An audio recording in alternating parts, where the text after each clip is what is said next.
Hey everybody, this is Steve Matthiasson. We're on our home place. Really psyched to be on Lagniappe Live, saying hi to everyone in Chicago and probably all over the place. We did this a few days ago in Chattanooga, and I was kind of shocked to see people from New York and Texas and California. Everyone somehow was tuning in, so it's pretty cool. It's amazing how in certain strange ways things are. This whole thing's bringing people together all over the place. It's we have my old friends and I have our Zoom happy hour every Sunday, and we were sitting there going, why do we wait this long to do this? So we're going to keep doing it for here on out. So this is our home vineyard, and that's our house over there. Over here is Coda, the dog, always hanging out in the shadow watching our barn. And so what I want to talk about today is regenerative agriculture.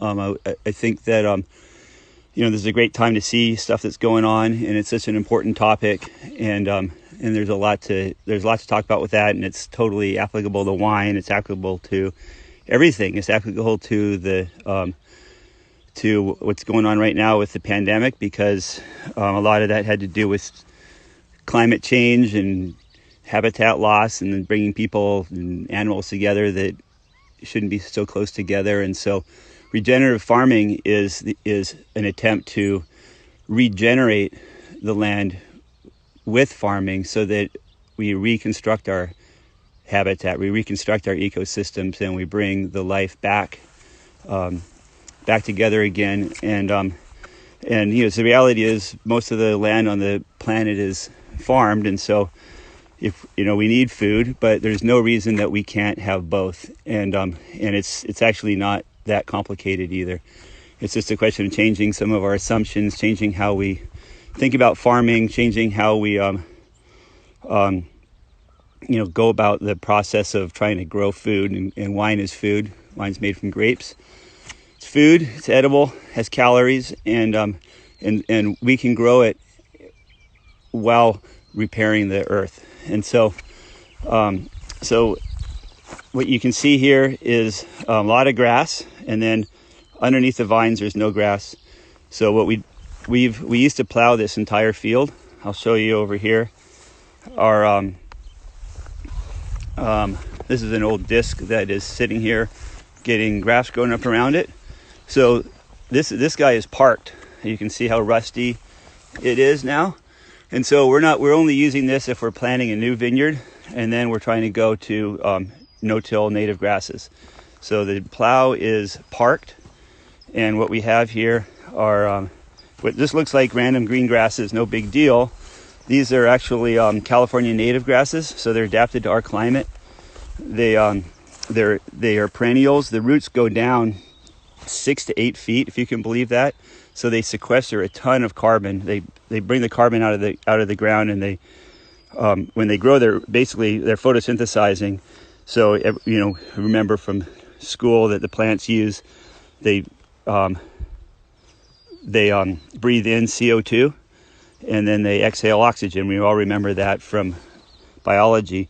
And so the CO2 that they inhale, they use it in their growth, because they're basically made out of carbon. All of us are carbon based. It's life.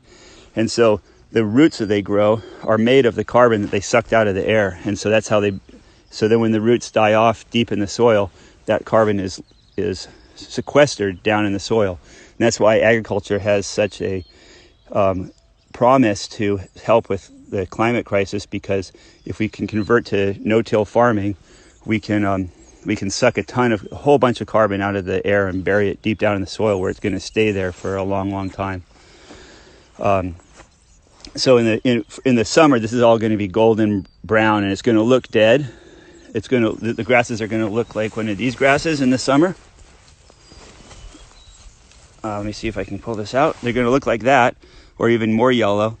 And but they're going to be very much alive. It's just that the life is down in the roots, and then they'll sprout again in the fall. So they're just perfect for our climate. But underneath the vines this is cultivated. We tilled under the vines, so that because these vines, unfortunately, 25-year-old vines, can't yet handle having the grasses all the way up to their trunks. They were used to having the whole place cultivated. So it's been a process of training these vines. The roots will go down more deeply, and they'll be more able to withstand the competition they get from the grasses. So it's really helping our wine quality, because the vines are working harder and harder for their water, like they should, and all that translates in concentration in the wine, in balance, and the flavors that we're looking for at lower sugar levels, because they can't make as much sugar when they have the grasses because they're struggling more, so they make flavor instead. So over time, we're bringing the area that we're cultivating closer and closer to the vines, and eventually we'll just be 100% no-till under the vines also. So our son Kai has actually been the one that was cultivating under the vines. He's home from college, and so he decided, instead of doing online classes this spring, he was just going to work on the farm. So huge silver lining. We're so happy about that. I just see the Monarch tractor just gave a thumbs up, so we're really stoked for the Monarch tractors. That's Carla Mondavi's been really pushing that. Those are going to be electric tractors that you can power with solar energy, and then they'll go under the vines and pluck the weeds out with their little robot arms. That's one job that no one likes doing. No one likes hoeing or shoveling weeds under the vines. So we're not going to have anyone sad if that job goes to a robot. Obviously, everything up here on the vine itself has to be done by hand. This is where the craftsmanship comes in, and so this is the job that people love. You can do it standing up, and you can watch the vine grow over years, pruning the vines and thinning the vines and training them. That's a human activity. The weeds will give to the robots. Hopefully, that's my little science fiction dream. But Monarch Tractor is actually making that come true sooner than I would have thought. Maybe we might even have something to test next year for sure. So here, this stream here. Unfortunately, like all of the streams all over, most of the streams in farm country all over the world, meandering stream through the middle of your field isn't efficient. And so hundreds of years ago, in this case 150 years ago, they took the stream and they straightened it, and they stuck it down the property line so it was straight and narrow. And so they did a couple of things. It sped up the water, so it causes more erosion, wiped out the fish habitat, but it also, since we lost all that riparian habitat, all that surface area on both sides of the stream where there's so much life, because so much life is on the edge of the water. And so when we bought this property, this was just considered a ditch, not a stream, and even though it was on old maps as a stream. And so people sprayed Roundup on both sides of it. We vegetated both sides of it, and I tried to bring it back to being a stream, and we consider it just a vital part of our farm, because this is where the life comes from.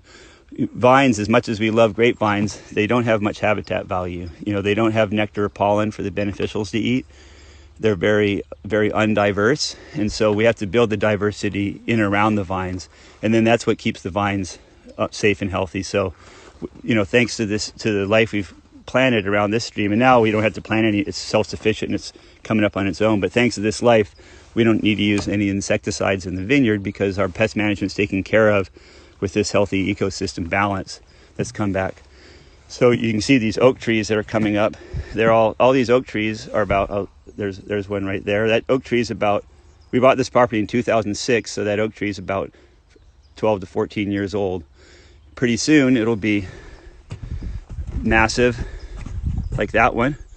That's what the Napa Valley was covered with back in the day. So it was oak savanna. The whole Napa Valley was oak trees with grasses in between the oak trees. So what we're letting the oak trees have over 300 insects that live exclusively on oak trees, and tons of bird life, everything supported by these monsters. And they give us water because they encourage the rain to fall as it crosses the valley, and the water can percolate into the ground because it can follow the roots down. So we need more oak trees. So we're letting all our oak trees on the edges of our properties grow, and within the vineyards we're trying to create basically a vine savanna. So rather than be oak trees with grasses, it's grapevines with grasses. And so there's still a lot of habitat to be had within the grasslands that are between the vines. But what we planted when we reclaimed this stream, we planted native plants that were flowering, 12 months out of the year. And the flowering is really important, not just for the environment, but they're really important for the vineyard, because beneficial insects need nectar and pollen to complete their life cycle. Most beneficial insects only eat the pests in their juvenile stage, and then as adults they fly around and eat nectar and pollen as they're mating and laying their eggs for the next generation of pest eaters. So that's the reason why monocultures are so bad, is if you don't have continuous nectar and pollen, you can't keep your beneficial insects around.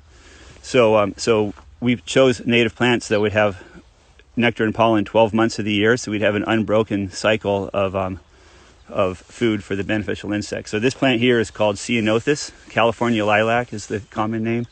It's a really great nectar and pollen source, because it has these masses of little tiny flowers because most of the beneficial insects are teeny tiny, and so they need small little flowers to land on, so that they can because they get buffeted around by the wind, they can't aim that well, so they need like a mass of little flowers, which is exactly what this plant evolved in symbiosis with the little tiny beneficial insects, so it provided those masses of flowers that would allow them to safely land.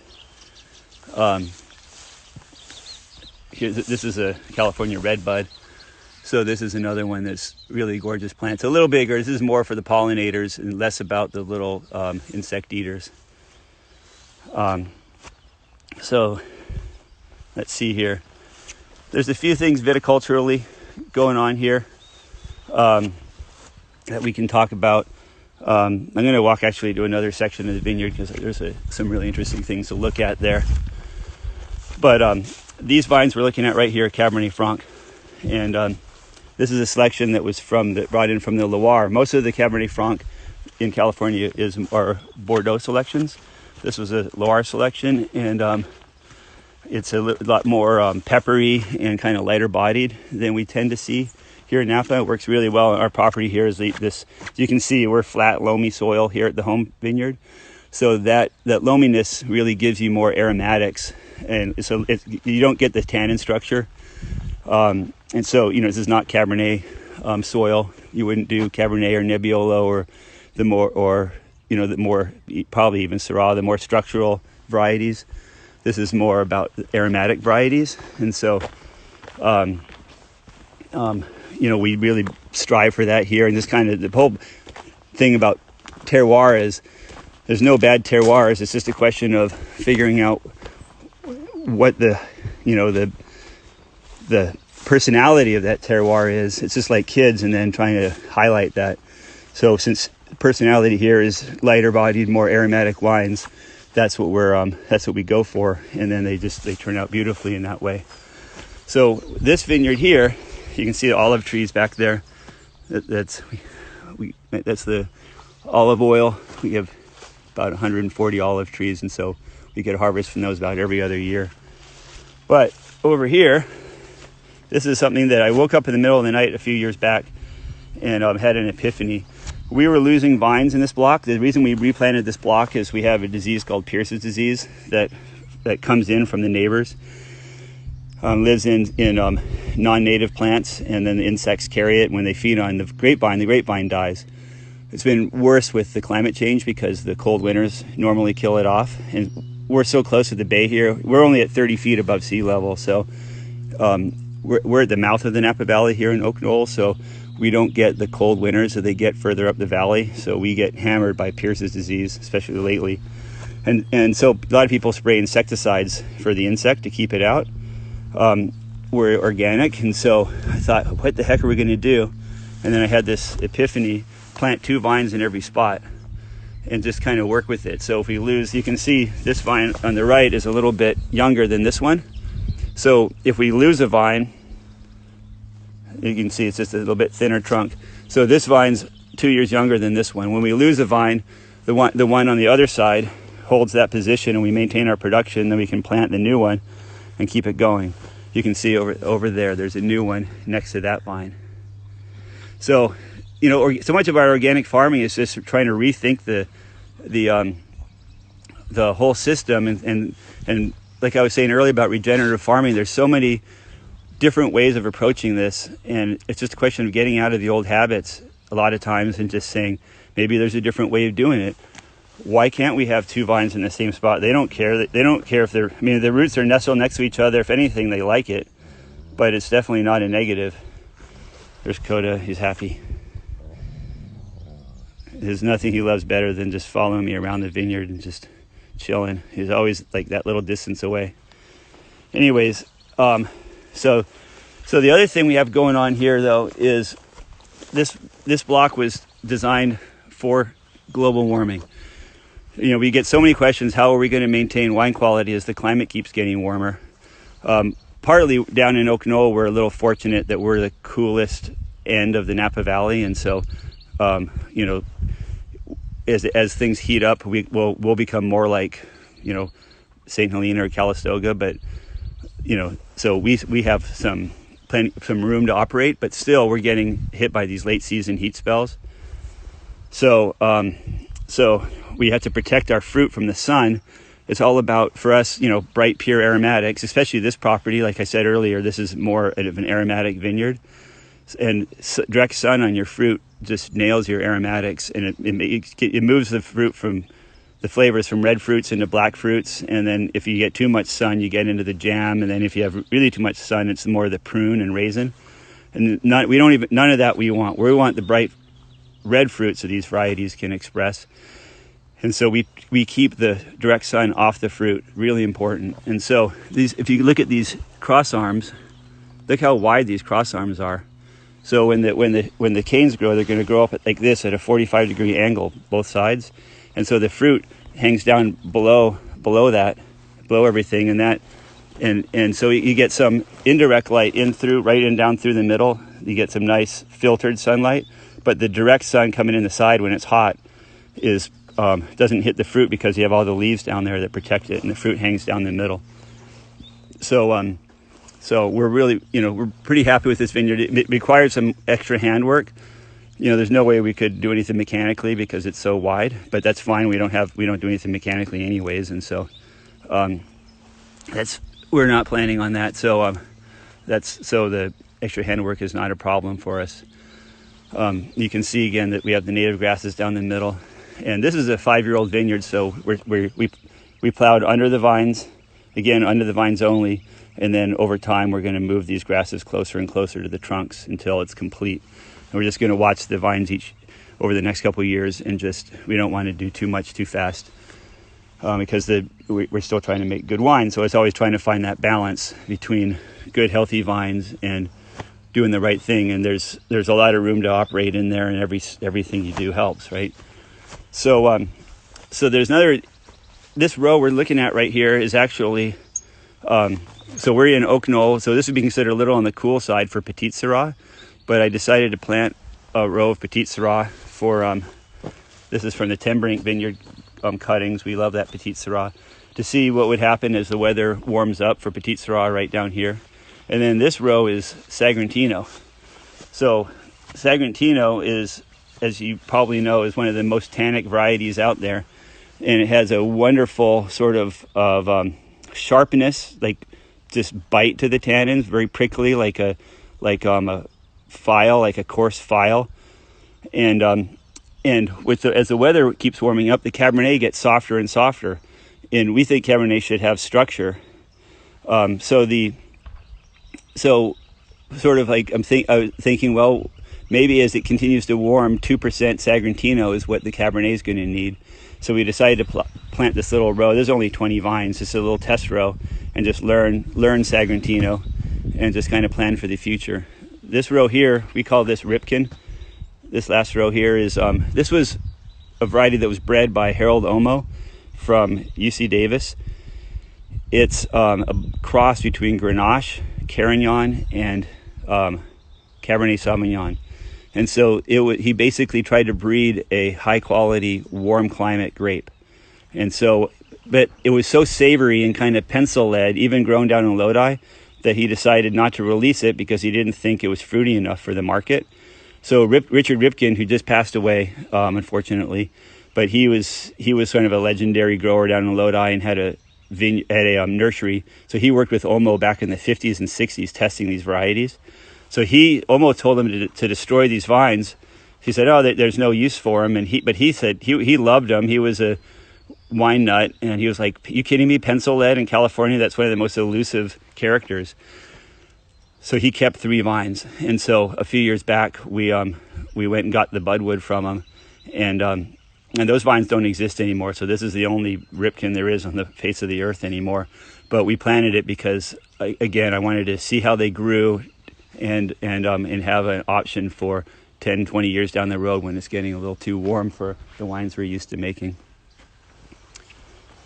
Let's see, veggie garden. There's some equipment here. This one here is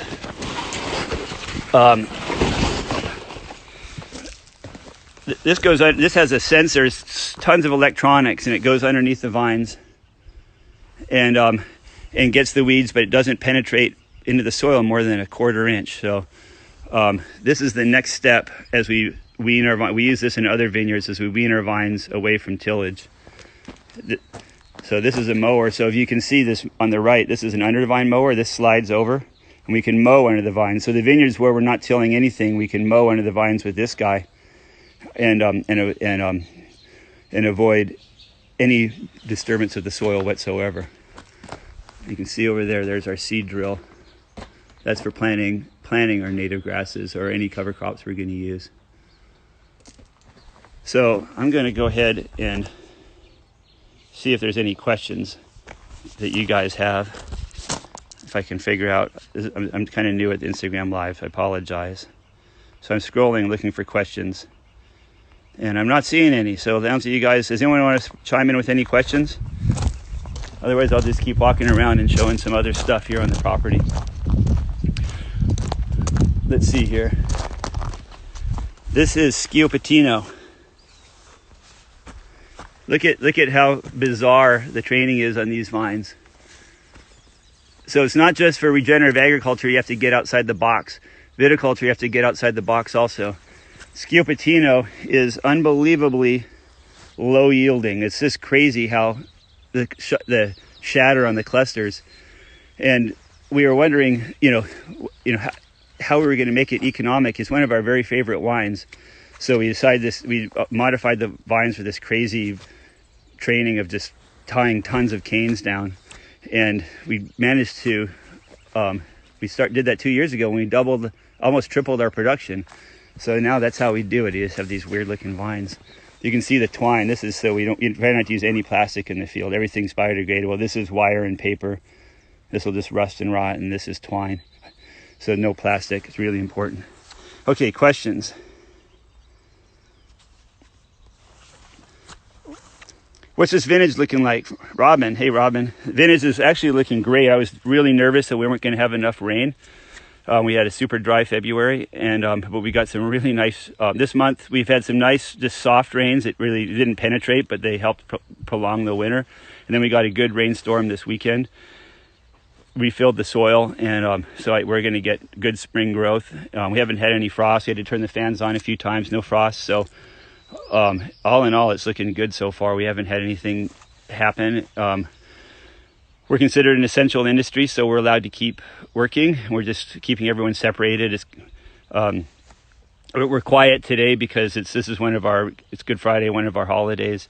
We don't take off. Memorial Day, Labor Day, 4th of July are all regular work days for us because that's the middle of the growing season. So we stack all our holidays into the kind of slow times. And this is always slow because we're waiting for shoot thinning. As you can see, these shoots, in Schioppettino, we have about 10 days before it's time to thin the shoots. And so we're just kind of laying low right now.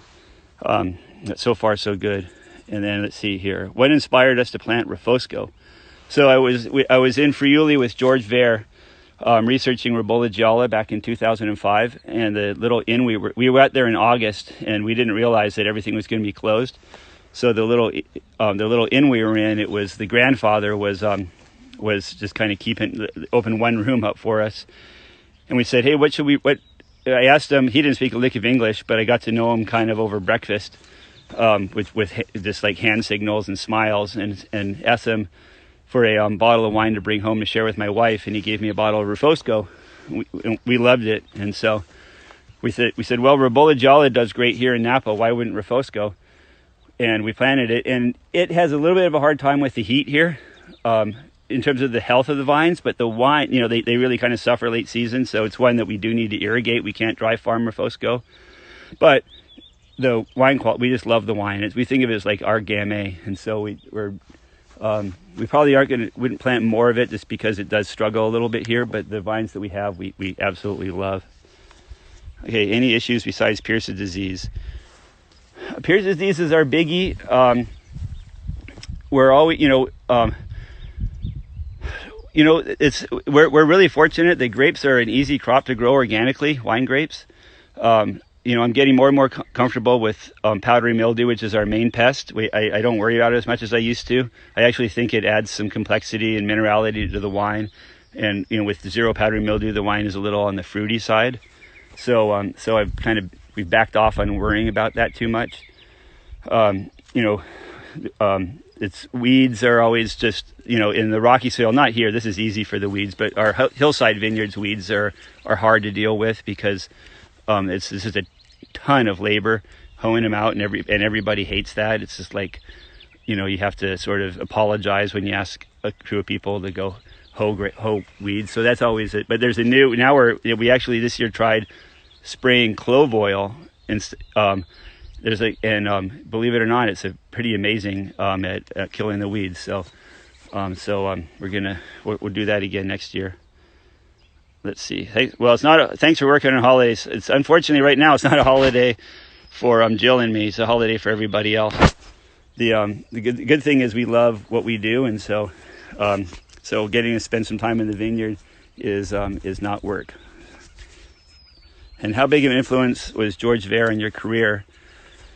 Huge. I mean, George Vare was a true mentor for me. He taught me a lot of things. He taught about the wine business, about how to tie the wine business and love of wine together, that those two things should go together. He ran, George Vare, for those of you who don't know, was the one that smuggled Ribolla Gialla into the country in 2001 from Grosvenor. But he was a industry titan. He ran Beringer. He started Gloria Ferrer. He ran the Henry Wine Group. He ran Geyser Peak. He was a titan, and he's the only person like that I ever met who truly loved wine. He loved the people of wine. He loved the stories. He was always like, if Arnott Roberts got a review and he'd cut it out and send it to them. He would I'd see him out there. He'd say, I saw Jim Laube at the gym this morning, and I told him, you're not covering the right wineries. You need to be covering the exciting stuff. And this, we're talking about back in like 2008. He was trying to get Jim Laube to cover Forlorn Hope and Rhyme, so he was just such a cool guy. And so we actually started making our wine together in his garage. So he had his little brand Vare Vineyards that he made Ribolla Gialla, and we had Matthiasson, and I traded managing his vineyard for us making our wine in his garage with him, about a mile away from us. And so I just really learned a lot from that guy. And so rest in peace, George. Well, I just want to, it's going to be wrapping up here, and I just want to thank all you guys for all the years of support for our wines, and just tell you that all of you, everyone who's struggling right now in the restaurant world, we're with you on that. I know we're going to figure out what we can do to help from our end. And about over half of our wine is sold in restaurants, so we're freaking out over here also. Not quite as bad as everyone who's out of work though, so our hearts are really going out to everybody. We're going to have to figure out, Save Our Restaurants. If anyone who doesn't know about Save Our Restaurants, go there and share your story. I just shared my story this morning. We're going to have to just push hard and get everyone back in business and get everyone taken care of in the meantime as best we can. And so if anyone out there's anything we can do to help, let me know. If there's any any sort of nonprofits for restaurant workers that need a wine donation, please let me know and we'll send some wine out, and we're going to get through this. So thank you guys, and take care. Lots of love from Napa.